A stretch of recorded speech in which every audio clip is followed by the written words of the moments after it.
Hello and welcome back everyone to Almus Market Mornings, your daily dose of financial updates. This is your host Swaraj, and with me I have JK, and we will be taking you through the latest updates for the day. Now, one of the major developments has been on the war front with the peace talks going ahead. Ukraine is willing to become neutral and compromise over the status of the Eastern Donbass region, and the in-person peace talks will resume this week.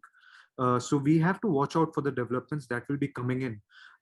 So Jacob, how are we looking for this week? What has been some of the other major developments over the weekend? Yeah, okay, good morning. So yes, as Swaraj said, there has been some slightly positive news from the ceasefire talks with Ukraine actually coming down on its stand. That has actually helped oil come down. Oil traded a high, Brent traded a high of 123 plus last week, and now it is trading around 117. But normally one would have expected the dollar to scale back on this news, particularly against the euro. But that is not so. And euro is actually trading at the lower end of its range. Only the commodity currencies are trading stronger. And Chinese yuan is also trading weak.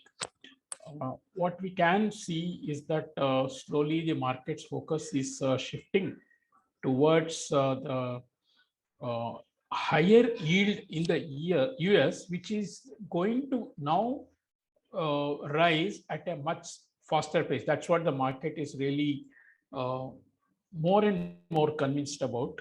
And in fact, the US Treasury bonds have seen a massive sell-off last week, with 10-year yield moving up by 35 basis points and 2-year yield moving by 30 basis points. The 10-year yield at 2.5% is what we have seen in 2015 last. And possibly dollar is now catching up, particularly from the euro and the yen, because yen, they're still maintaining a dovish stance. Bank of Japan chief last week said the weak yen is helping the economy. And perhaps a weekend is supported due to higher yields in the US. So that's a green signal for the market, which is already looking to sell yen.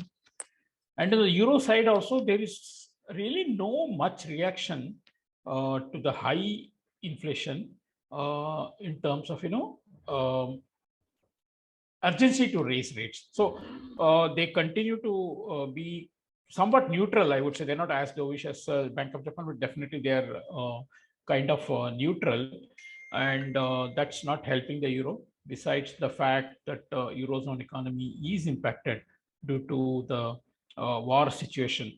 So we have, and then come to China. China is reportedly seeing record outflows from the country. That's how we have seen Chinese yuan moving from just about 6.30 to now close to 6.40.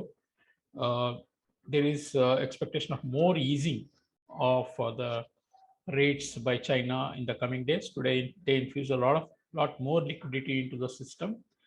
China has also locked down Shanghai area for 2 days. This is in keeping with their policy of zero tolerance of COVID, and also to carry out massive COVID tests. So that's another reason people are concerned.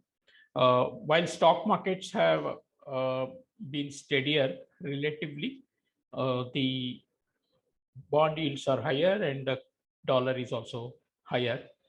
On the rupee front, it's again the seasonal flows that is helping the rupee to remain stable.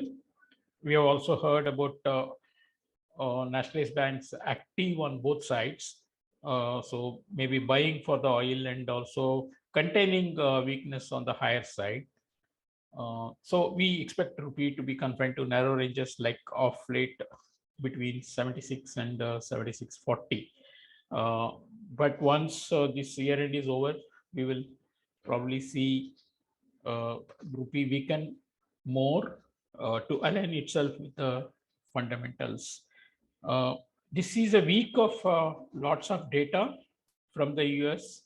There will be manufacturing indicators, and then there will be non-farm payroll.